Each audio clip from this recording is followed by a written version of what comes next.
One day they're simply gone. The messages that used to come every few days slow to a trickle, then stop. The invitations get declined with vague reasons. The person who used to sit at the center of every gathering, who remembered your birthday and asked how your mother was doing, has quietly stepped out of the frame of everyone's life. And the strange part is that nobody can point to a fight, a betrayal, or a falling out. There's no villain in the story. There's just an absence where a person used to be. The people left behind always reach for the same explanations. He's depressed. She's become selfish. They've changed. Something must be wrong. And from the outside, that reading makes perfect sense, because a person withdrawing from the life they built looks, to everyone still living inside that life, like a kind of failure or collapse. Carl Jung spent much of his life studying exactly this moment, and he came to a conclusion that reverses almost everything we assume about it. The disappearance isn't the person breaking down. In many cases, it's the first honest thing they've done in years. Jung watched patients and, eventually, watched himself walk straight into this withdrawal, and what he found there was so important that he built a physical monument to it, a stone tower on the edge of a lake, where he would retreat for weeks at a time, cut off from the world, doing the deepest work of his life. Today I want to walk you through what Jung understood about why awakened people vanish, why the withdrawal happens whether they want it to or not, what they're actually doing during those silent months when everyone assumes they've lost the plot, and why, if you're the one disappearing right now, or the one watching someone you love slip out of reach, this might be the most important thing nobody has explained to you. Let's start with what withdrawal actually looks like from the inside, because the outside picture is so misleading it does real damage. Imagine someone who, for most of their life, was fluent in the language of other people. They could read a room in seconds. They knew what to say to smooth things over, how to make people comfortable, when to laugh, when to nod, when to shrink themselves down so someone else could feel bigger. This fluency made them beloved. It also cost them something they couldn't name for decades. Every one of those interactions required a small performance, a slight adjustment away from what they actually felt toward what the situation required. Jung had a word for the version of yourself you construct to meet the world. He called it the persona, the social mask, the acceptable face you present while the real self stays hidden behind it. For most people, the persona works beautifully for a long time. It gets you friends, jobs, marriages, belonging. The problem only arrives when something inside a person starts to wake up and notices, with growing horror, that the mask has been running the show, that most of their relationships were built on the performance, not on the person underneath. When that recognition hits, the ordinary machinery of social life becomes almost physically intolerable.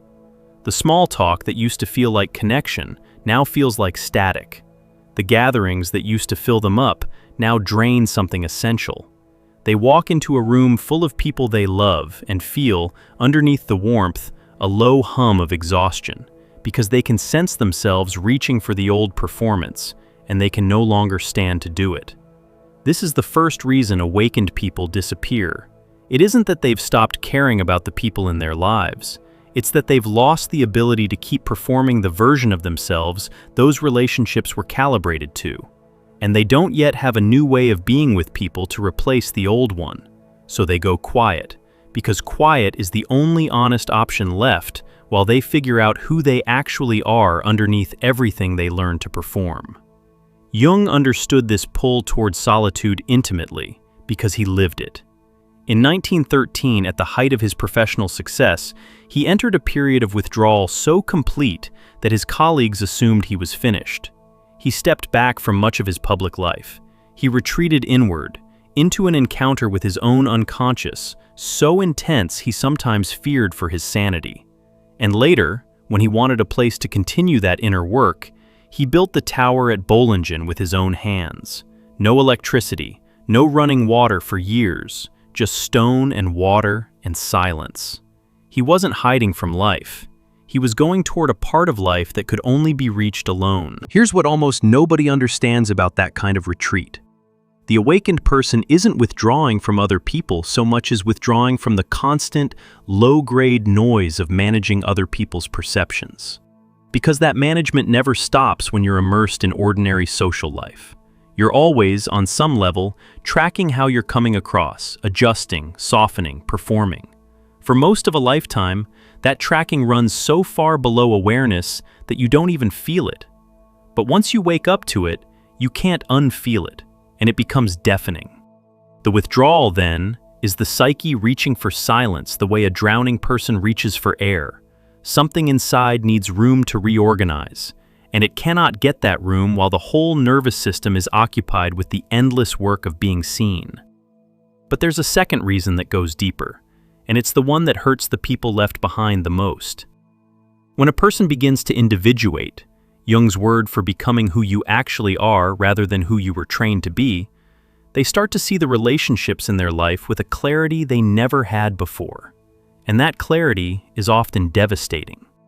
Think about what happens when the mask comes off, even just internally. Suddenly you can see which of your friendships were built on genuine connection and which were built on what you provided. The advice, the emotional support, the endless availability, the way you always absorbed the tension so nobody else had to.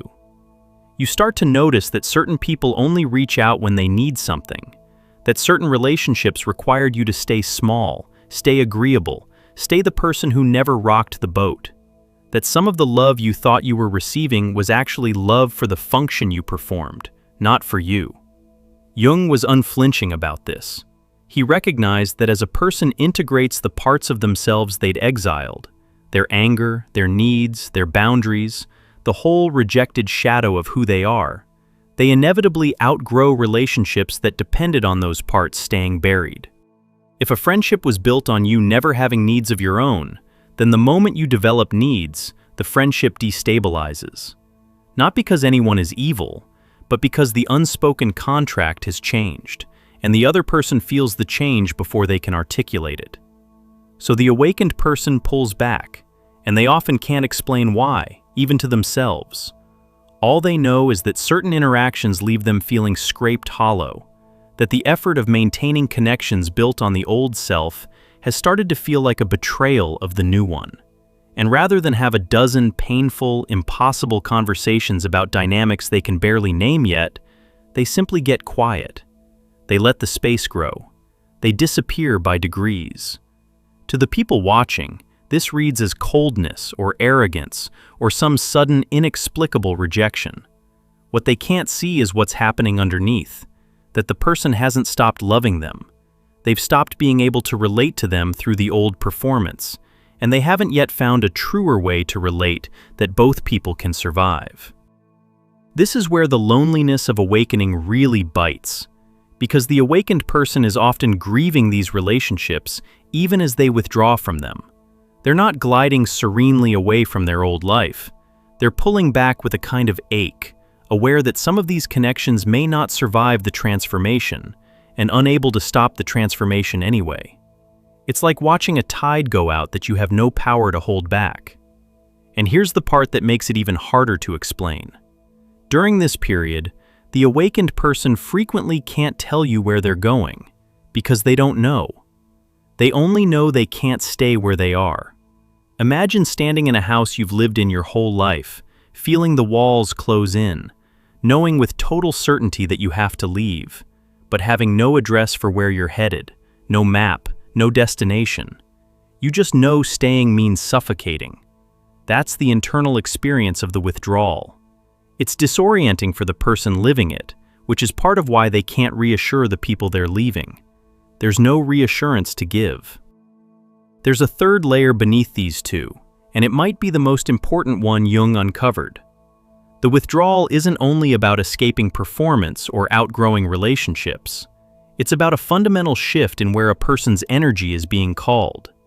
Jung observed that in the first half of life, the psyche's energy naturally flows outward, toward building, achieving, connecting, establishing a place in the world. You're constructing the persona, finding your tribe, making your mark. But at a certain point, often triggered by a loss or a crisis or just a slow accumulating sense that something's missing, the energy reverses. It starts flowing inward. And when that reversal happens, the outer world loses its grip.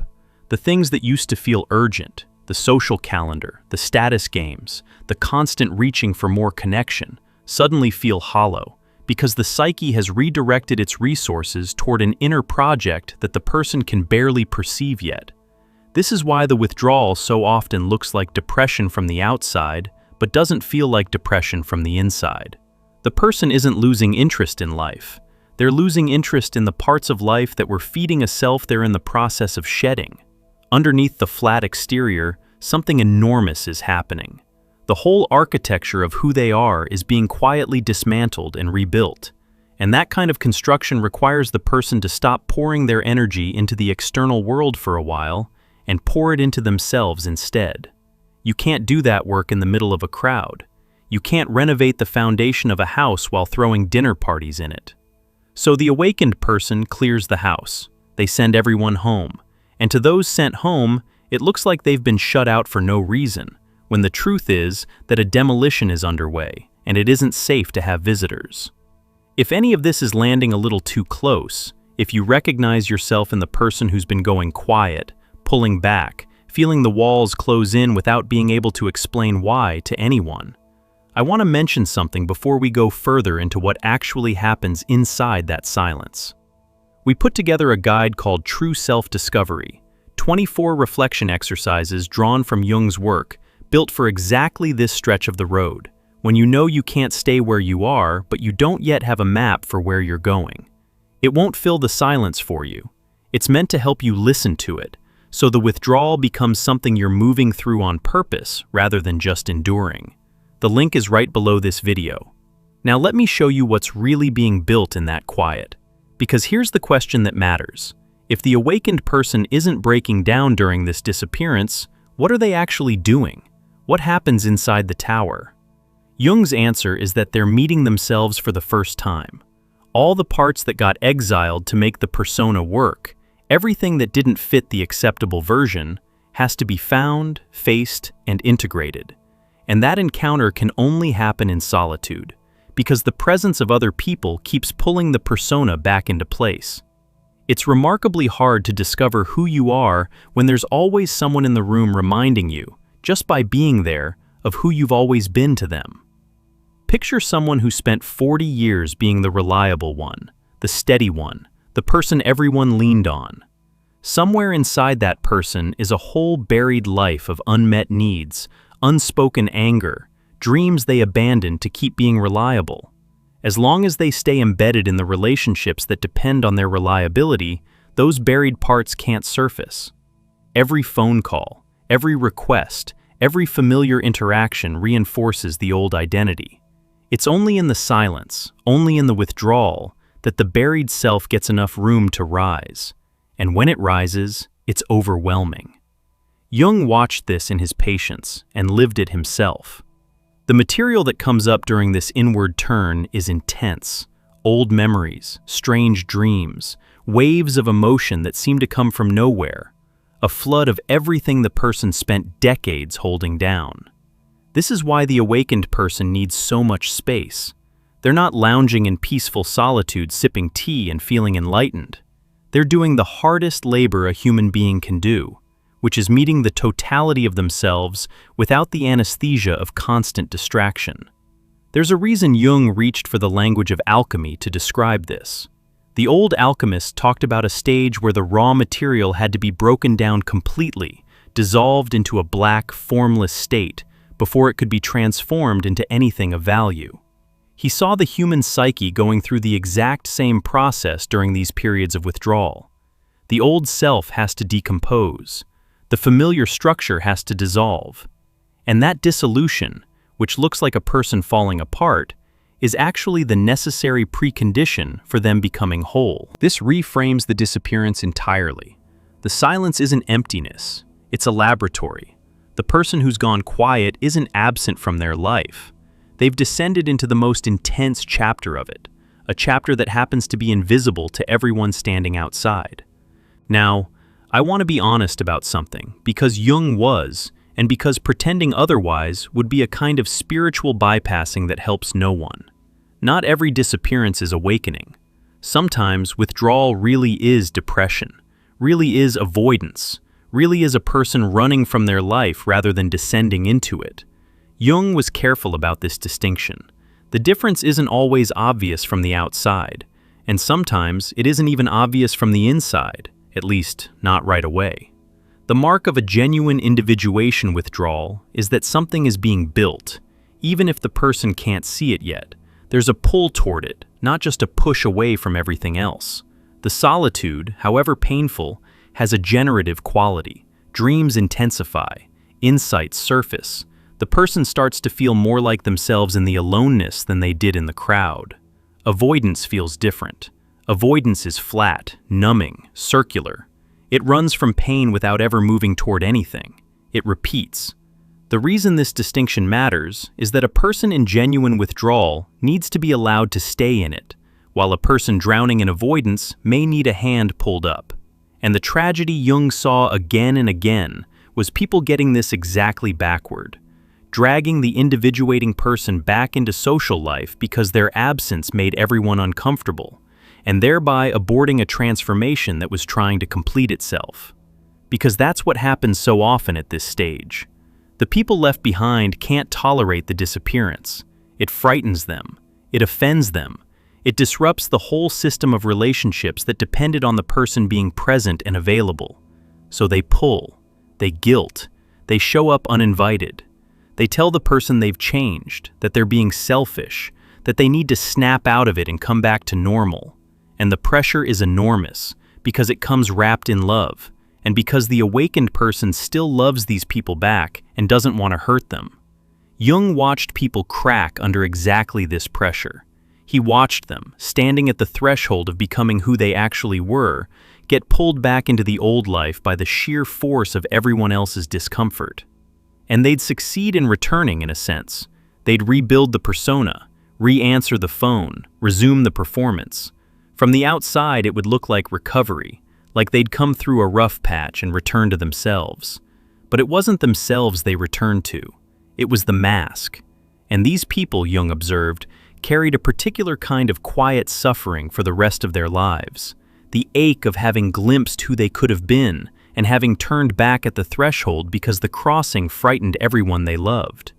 They'd trade the terror of transformation for the familiar comfort of a life that no longer fit, and they'd spend their remaining years managing the dull pain of that unfit life, calling it maturity, calling it responsibility, calling it just how things are. So the withdrawal, for those strong enough to stay in it, is also a test. It's the psyche asking whether you're willing to disappoint everyone who needs you to stay the same in order to become who you actually are. And there's almost no harder question a person can face, because we're wired for belonging, and individuation asks you to risk belonging for the sake of authenticity, with no guarantee that the belonging will ever come back.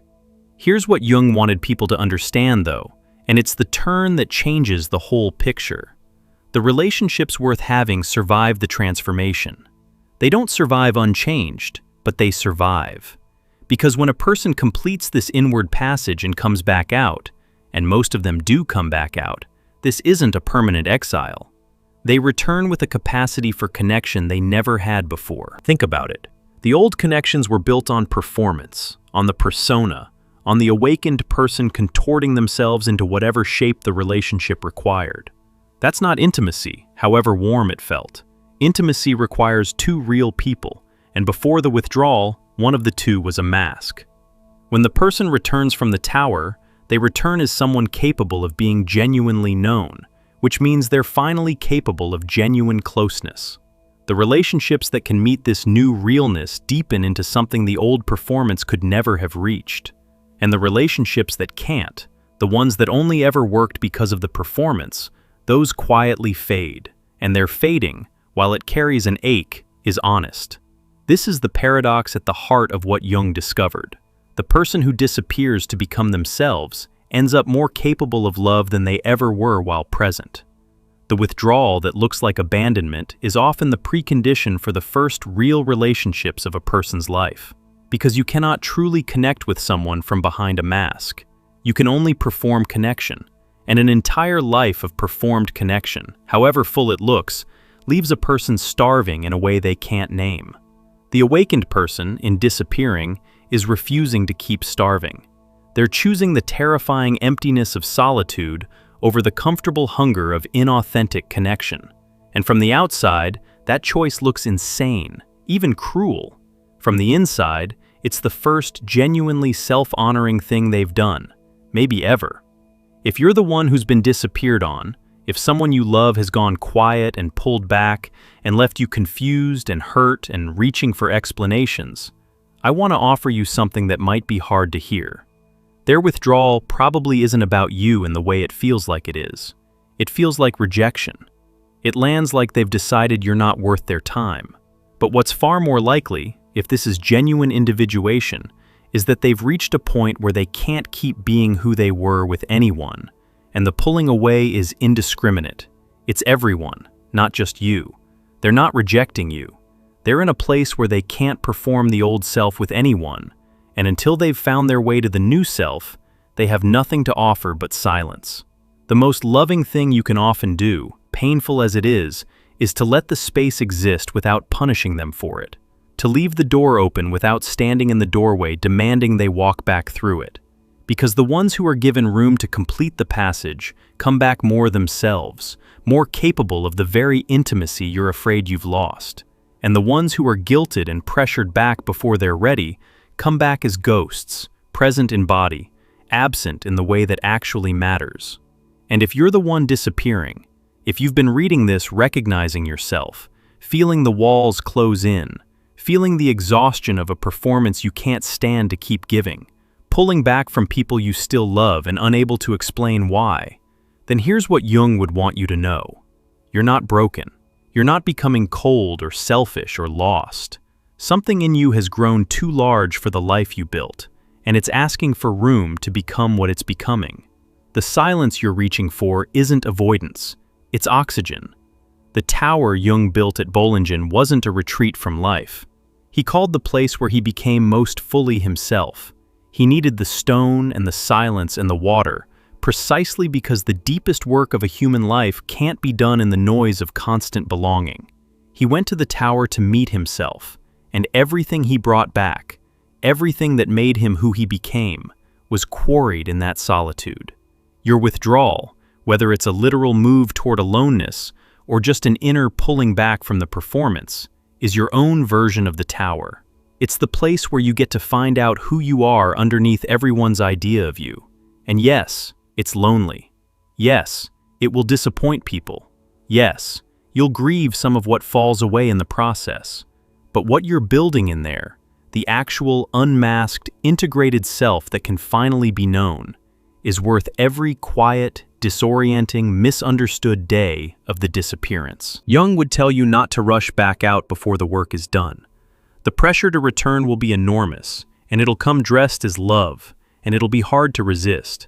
But the self you're forming in the silence is the only self capable of the real connection you've always wanted and never quite had.